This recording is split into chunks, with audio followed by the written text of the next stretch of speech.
Hi everyone, it's me Darlene at Joe's therapy session. And it is hot. Well, it's 73 and the sun is out. And I'm wearing what I consider a winter shirt. I don't know why I did that. We got up early today, like way too early. For some reason, Joe accidentally set his alarm for 2 hours earlier. So it woke us up at 4:45. Instead of 6:45. Does anybody say that, 4:45? Or should I be saying 4:45? But anyway, I went to the bathroom and I was like a little bit tired still. And I went to bed early, knowing we had to get up early, go to an appointment.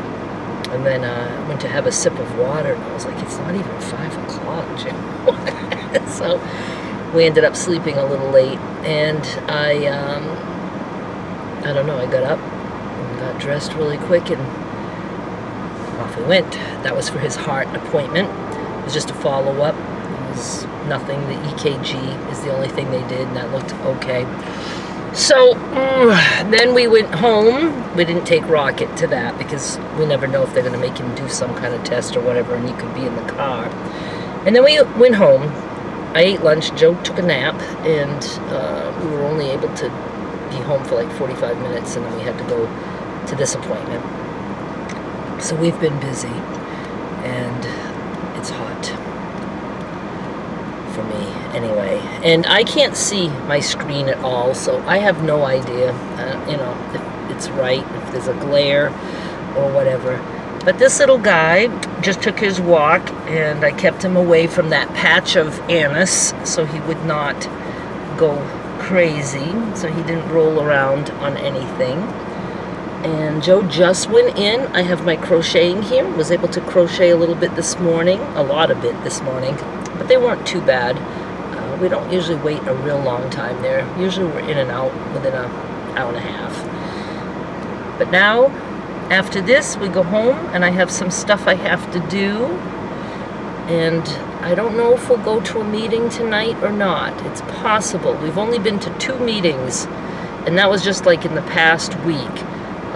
Before that, it was like 3 weeks before. We were too sick to go. We knew we'd be coughing and stuff. So if he wants to go, my day is pretty much shot anyway with getting stuff done. So I'll be all right if we go to a meeting. What did I want to talk about? Yeah. I don't know. I mean, I want to talk about this only because I'm a little bit curious. I watch a lot of TikTok, and for a long time I watched a lot of relationship stuff. And every now and then that comes back into my feed. And I've watched a few women who I swear they're man haters. I mean, there's nothing a man can do right for these women. And I have talked about that a little bit. Like, yeah, the woman that her husband asked if she would wrap his mother's gift. He bought a birthday gift for his mother. She didn't have to do the shopping or anything like that. He just asked if she'd wrap it. And the woman who was talking about that was like, don't do this kind of shit for your man. They're grown-ass men. They can do what they... And my whole take was, how easy of a thing to do to help the man you supposedly love, make him happy, do something nice. And really what it boils down to is those women are not givers. They're receivers only. It doesn't make them happy to do something for someone. They see it as being used somehow or taken advantage of, or that their men are not being considerate. That's just my take. But it's got to be something like that, because I would jump on a task like that because it's such an easy way to make someone happy if that's what they're asking you to do. Now, I'm not talking about somebody telling you everything to do all the time, but the way she explained how he asked her, I was like, lady, you should feel thrilled that he's comfortable enough to even come to you and say, would you do this for me? Can you imagine? Can you imagine saying, would you do this for me, and getting slammed? Now, Women wouldn't like it if they asked their man, or same-sex couples, whatever. You know, whoever's got the more masculine role and the more feminine role or whatever. I don't think anybody would want to go to their partner and, like the way she explained it, he kind of asked nice. She said it in a nice voice. She didn't say he came up to me and said, "Wrap this." You know, she said it in a nice way, imitating what he said to her.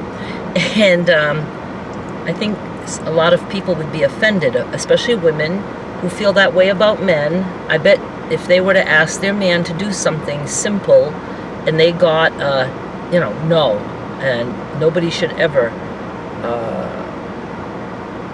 do that for you, dear, I think they wouldn't like it. So anyway, I watched this one woman, don't know her name. I don't think I'd say it anyway, because there's a lot like her. That woman never smiles. She hates everything about men.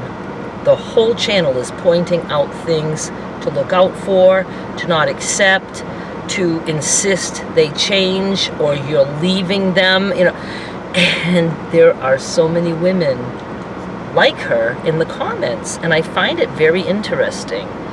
And I don't know. So she said something, and this is where I think a lot of women will disagree with me. She puts comments from men, I don't know if you watch TikTok, but you can put the comment there and then she'll read it. And she is, oh my God, she is so serious faced. And she's looking for a man. She's wanting to date. I think she does date. If any man is watching her TikToks, I think the only reason they would go out with her would be to secretly just drive her fucking insane. I can't imagine a man liking a woman like that. But anyway, there's somebody for everybody, right? So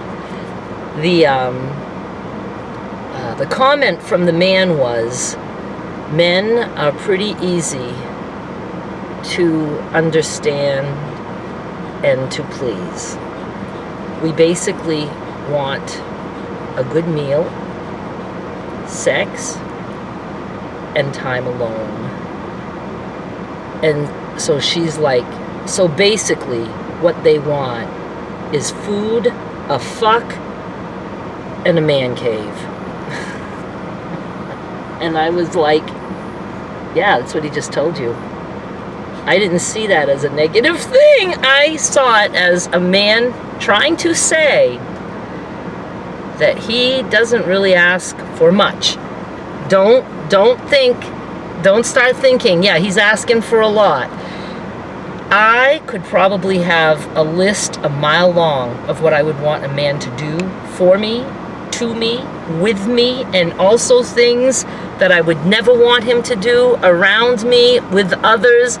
I would have a list a mile fucking long. The man had 3 things on his list, and here is how I see it.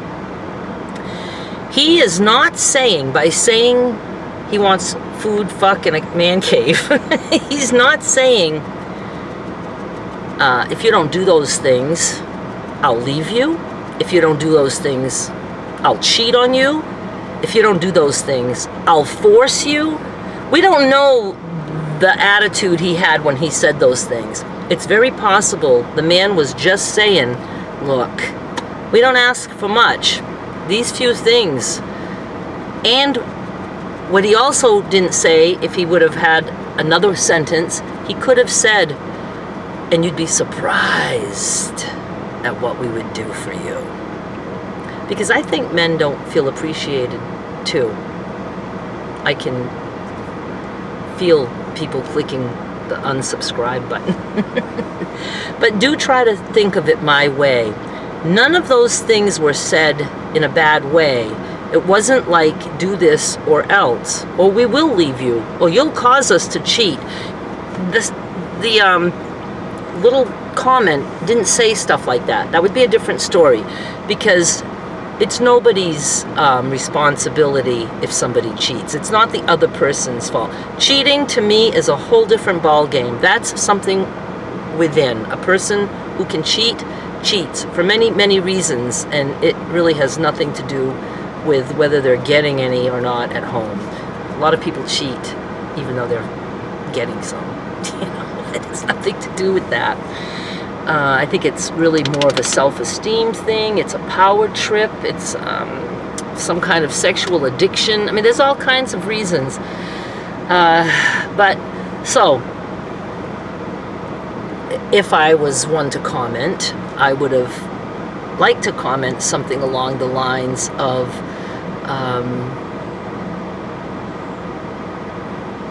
I don't know. It would be very hard to explain that in a comment. But again,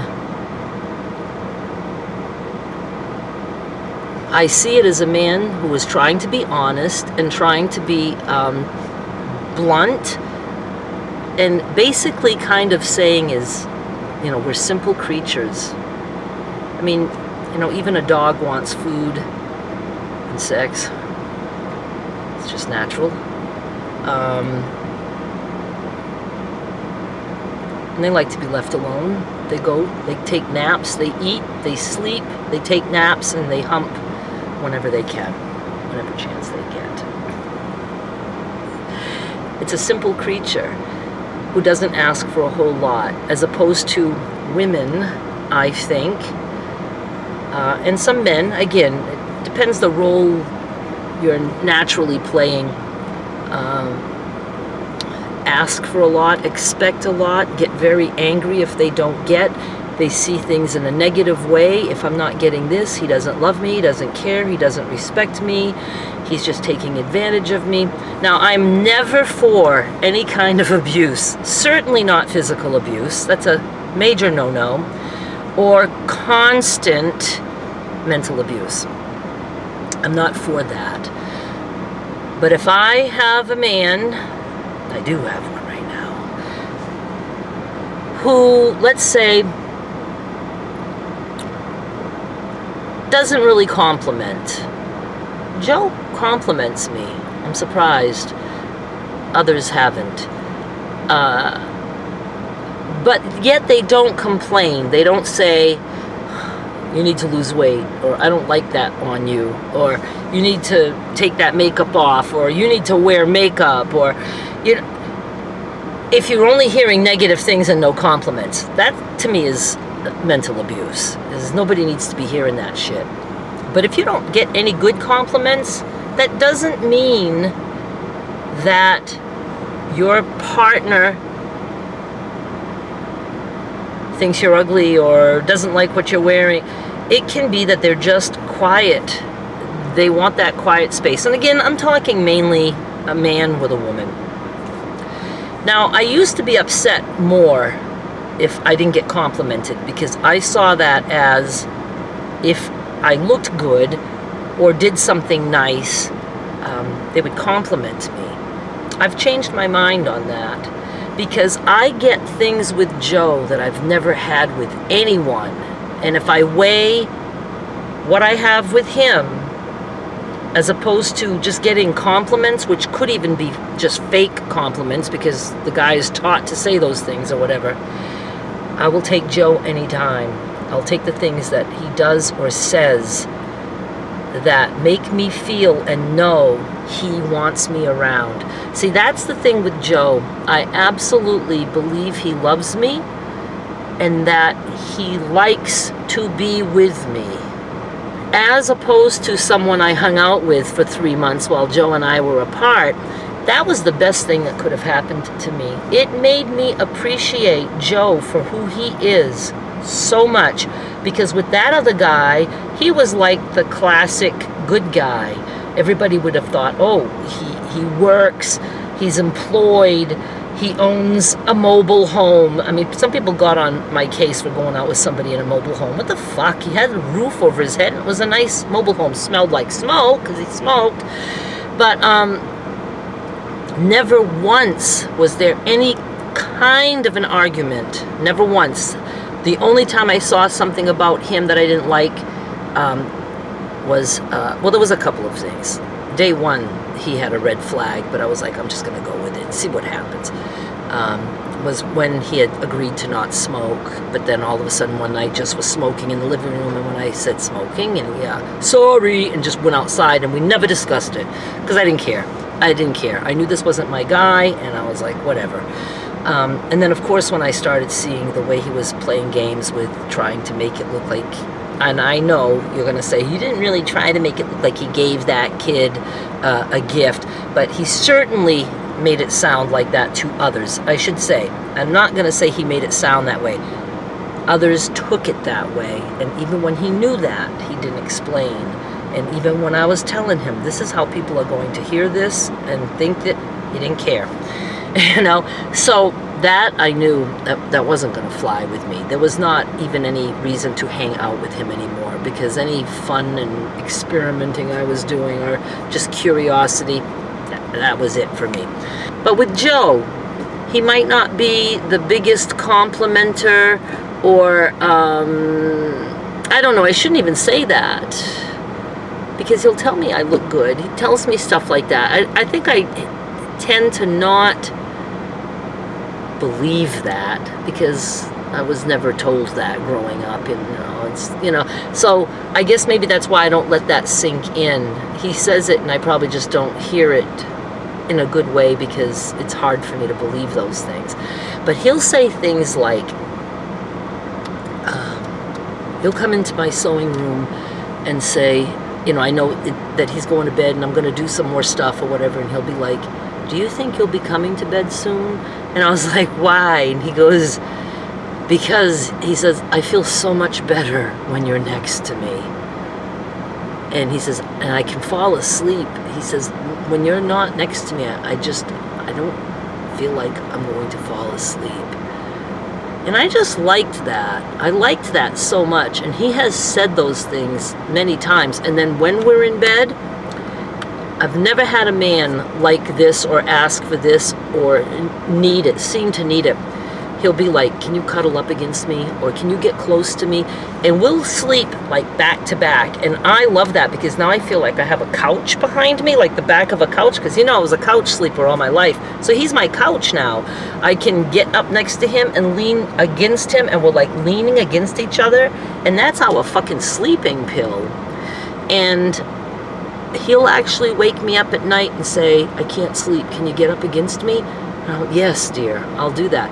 That makes me feel so good that he wants me next to him. To me, that is like the ultimate intimacy. I just love it. And I know that might be a very weird thing to share with you guys, but I love it.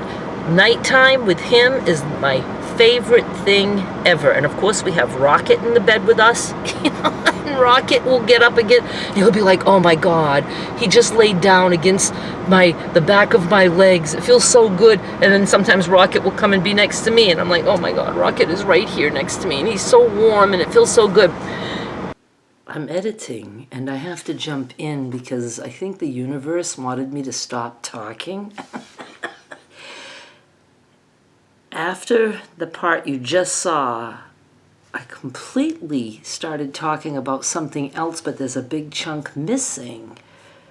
I was explaining about the women who don't want to cook or feed a man. They're insulted by that.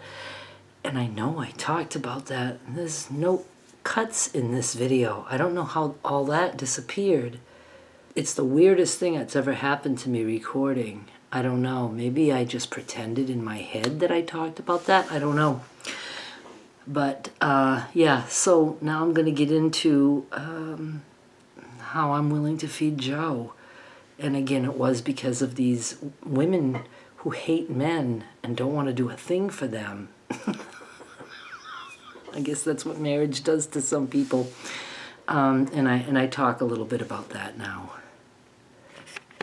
So I feed Joe every chance I get. And I've always been that way. And some people say in the comments, which I don't let go through, they give me shit about how, oh, you just like to be a do-it-all, and you think that makes you so good, and you think men are going to love you for that. And I don't do it for the man.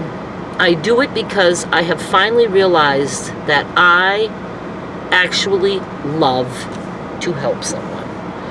And, oh, you took care of your mother, now you're going to take care of him, can't you be with anybody that you don't have to take care of, and stuff like that. And it's like, maybe I did all those things. I didn't take care of just my mother. I took care of my father for 2 whole years. I took care of my mother's brother, my uncle, and his wife for about 3 years. They didn't live with me, but I was to the point where I was doing their groceries without even them coming with me, taking them to their appointments. I did all kinds of stuff for them. And then I took care of my brother who died, and I am going to take care of Joe if he needs me. I don't do everything for him, but I'm not against it. I'm not going to be mad at him if he says, can you make me a sandwich? Because I tell him, I love when you ask me to make you a sandwich. I want him to know that I appreciate him and that I am so willing to do something so fucking small that I'm never going to be on TikTok saying, your man can make his own fucking sandwich. Don't do that shit for him.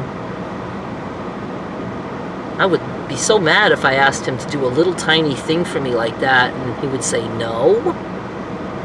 I don't understand that. Making a sandwich for Joe is easy. A slice of meat, unless it's bigger than the bread, cut it to fit. 1 layer of meat, slice of cheese, 2 slices of bread, no mayo, no nothing. That's it. I can do that for him, and I can make him feel good for asking me to do it. Because he does. He'll be like, like he's all excited to ask me to make him a sandwich, or could you heat up a bowl of soup for me? Yes, I'd love to do that. Oh, thank you. He gets a kick out of the fact that I want to do that for him. Sometimes I don't want to fucking do it, but I do it. Because I'm sure he does stuff for me that he doesn't feel like doing. Like, one thing I've asked him that I would love for him to do is to take my car and have it gassed up. I'll pay for it. At the beginning, he wouldn't even let me pay for my gas, but he's not working. So I pay for my gas. I just hate going to the gas station. I always forget, and then I'm on my way out, and it's like, fuck, I didn't fucking gas up. So I was like, would you do that for me? And he was honest, and he said, I would do that for you. I just don't like driving your car. It feels like he can't see good. There's big blind spots in this car. So I said, okay, how about this? That when we go out, you can remind me, stop, and I'll gas up for you. He's like, oh yeah, that I can do. I was like, all right. So I told him something that I would like, and he does it all the time. He'll be like, oh, you know what? You probably need some gas. So before we go home, stop at Murphy's at Walmart, and I'll gas up for you. I don't have to get out of the car. I like that. And I love that I've given him something that he can feel good about doing for me. See, you have to let people know something very easy. I would like this. I appreciate that. And it makes them feel good to know. I don't think enough women tell their partners what they would like. Like, never, like, again, let's just talk woman to man or woman to partner. I can only speak for a woman because I'm a woman. A woman's birthday's coming up, or Valentine's Day, or whatever, and she doesn't say anything about it because she wants to test her partner to see if they're going to think about them for that day. And the day comes and goes like nothing special, and the woman is mad. That partner doesn't even probably realize that it was important to her. I know you would think that, but not everybody thinks the same. Not everybody thinks like you think. Not everybody thinks like I think. There's nothing wrong with saying, my birthday's coming up, and I know you don't really like to buy me gifts or whatever. You probably know your partner. I thought maybe we could just take a ride somewhere, maybe, or, maybe we could just go out to eat. Would that be fun for my birthday? And, there's nothing wrong with that. Now, if you can't have these little conversations without it turning into something, well, that's the wrong fucking person for you. It's not, stay with that shit.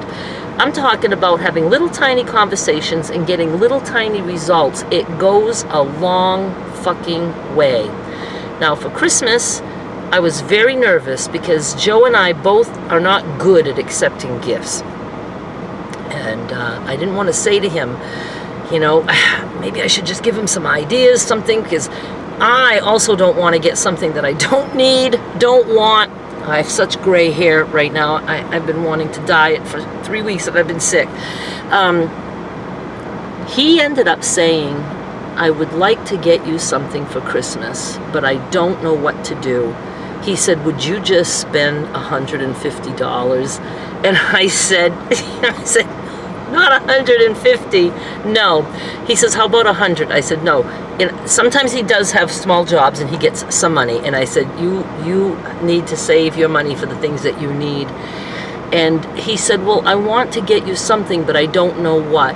And I said, would you like me to shop for myself? He said, yes. I did not get offended by that. That works for me. I can get something and tell him, even though I'm the one who picked it out, that this is very special to me, just because you were, you know, just honest and trusted me that he could say something like that and not have me say, well, what the fuck kind of gift is that? I gotta go pick it, you know, you want me to just go buy my own gift? You know, because that was what his suggestion was. But you see, he was comfortable with saying something like that. So he said, make a list of some things that you'd like. And I said, okay. So I told him, I need some slippers, some house shoes. And I named a few things, and he's like, well, maybe you can just get all of those things. I said, if I can get one of those things, I'll be thrilled. And I ended up finding slippers that I loved. And every time I put those on my feet, see, it makes me want to cry. That's how much it means to me that he even just thought about me. I didn't have to have him go out and buy it. Those slippers mean everything to me. I paid for them. I shopped when I was alone. I came home, I'm like, you just got me my slippers. And he gave me the money for the slippers. And I was so happy because it really is easy to be happy if you're with the right one. So you might say, well, then why did you guys break up? Because that's not the first time we broke up. I saw that goodness in him from the very beginning. I know I have a video that I must have talked about it. We met, and the next day, he took me, we went out for a ride. I went to the post office with packages. He brought my packages in. We went to Dollar Tree. He bought me stuff. At the very beginning, I couldn't spend any money. He didn't want me to pay for my own gas, food, everything. When we dated, he was living in Arkansas. We went back and forth. He bought everything. Then when we moved to Mississippi, in my place, he still did. He was still getting some work. But then as his health started deteriorating, and, you know, he couldn't afford it. And I'm okay with that. And he's not freeloading. I know a lot of people think that.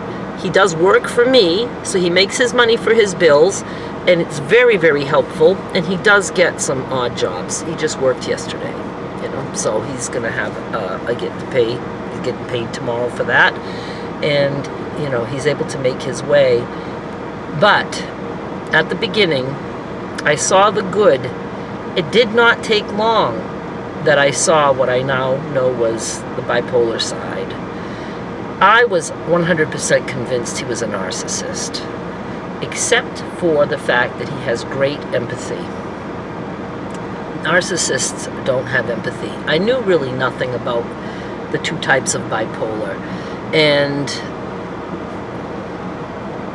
now I know, and I'm so good with it, because if I see something shift, but his medication is working wonders. I hope that lasts. If it doesn't last, I'll know what to expect. And he used to be able to go from being awesome to being like he's from another planet. I mean, I'm not talking about abusive wise. I'm talking about coming out with things that were so bizarre, very paranoid. The police are after him, or I'm doing all kinds of things wrong, and I would be like, and I would take offense to that and be like, you're just trying to make me think I'm nuts, because that's what my mother did. would come out with all these things and expect me to believe them, but no, it's things that were in his head. It really had nothing to do with me at all. So the medication has mostly taken care of that. I guess the whole point is that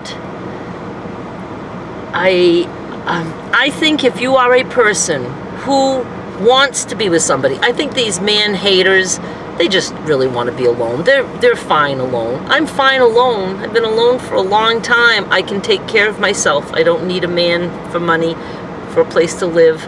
I don't need a man to even go out dancing. I can do all the things that I like to do. I can work for myself at home. I can crochet all I want. But what I do like, the bonus, and I always said this, is the physical touch.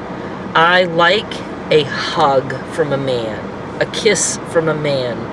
This thing that we've got going in bed where we're back to back, you don't know how happy that makes me. And I tell him all the time, and him too. And he's just very kind and loving to me. Not always. But when he went on medication, I saw that good side of him so often that it calmed me down. He is making me a better person. I don't fly off the handle now because I'm not like constantly thinking, oh, he's a narcissist. And the people, my exclusive shoppers that get daily chats, when he and I were apart, they heard me talking about how he's a narcissist and some of the stuff. And I'm almost embarrassed now, but not. Because I used to think he can't be a narcissist with the empathy he has.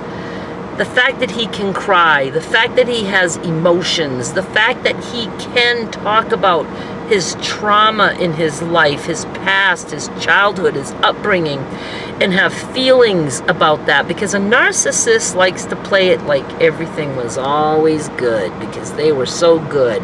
They don't talk about that kind of shit and cry over it. The fact now that I know more about bipolar, and social media is good for things like that. I'll watch TikToks about people who are bipolar, and they talk about the things that they come out with that, some of them don't even remember, but they're like, so-and-so said that this is what I was saying, this is what I was doing, and they have to be hospitalized every now and then and try to change the meds. So I expect to be going through stuff like that. I will not take it personally. I will not take it as though it's some kind of character flaw with Joe. I will always see the good side. I will always recognize the little tiny things. I'm telling you, little tiny things. There's so many things that I could tell you. Him opening my car door. He knows I love that so much. Do you know that I know that I can open my own door? I did it for years. I did it forever. But the fact that he is willing to do that because he knows I like it. I like to get in the car. I can arrange myself. I can put my seatbelt on, and then I don't have to reach over to my door and try to shut that. I just think it is so nice that he likes to do that for me, that it makes me feel special. And there's nothing wrong with that. I know I can open my door. I know I can. And it's not like if I'm going to the post office and not saying, hey, can you get up? Because I'm going there and you got to go open my car door for me. No, if we're walking in the same direction, because how that went with that other person who didn't even want to help me in this very, very tall truck that I was worried about, and said I could get a step or something. And then he said, but he says, you'd have to have something with a handle, because who's going to pick up the step off the ground? You would do that for me. I mean, talk about the opposite. I do want to tell you guys how it came about that Joe and I got back together and all that. So, how in one day everything changed. There's a story behind there, and I will always cherish that other relationship that I had, because it made me so willing to really cherish the little tiny things, and not I'd rather have somebody. I almost think I don't almost think. I think I do like someone who has had some trauma, because I have that. We have that in common, Joe and I. We have that in common. And we both can be explosive. We have that in common too. And it kind of comforts me, because when I blow up, I know that he will be okay with it. And he knows I'll be okay with it too.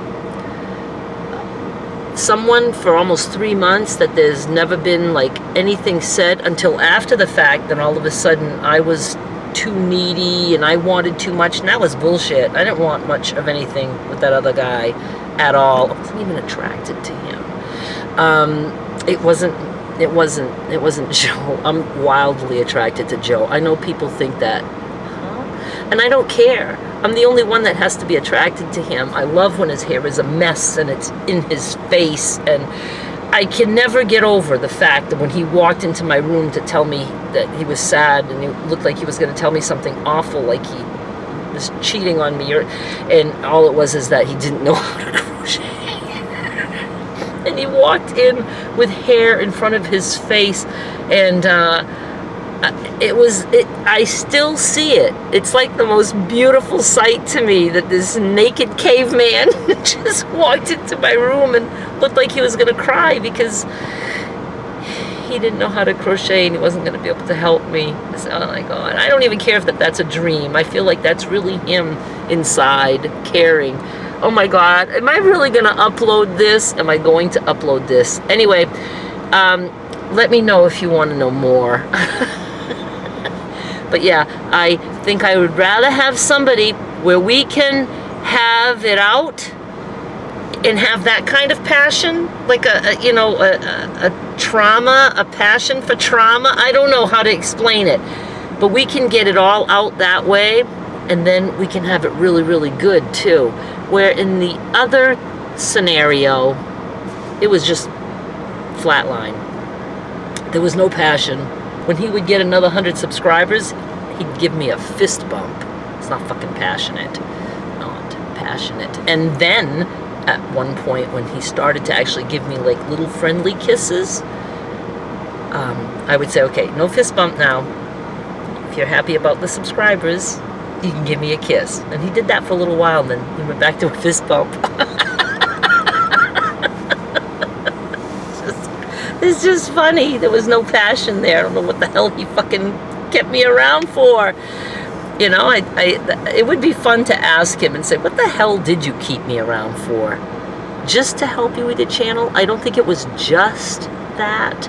I think he just liked having somebody to go do the remote control car shit. He wanted just a companion. I'm just gonna say bye. I don't know how to end this. I don't know how I feel about all the things that I just said.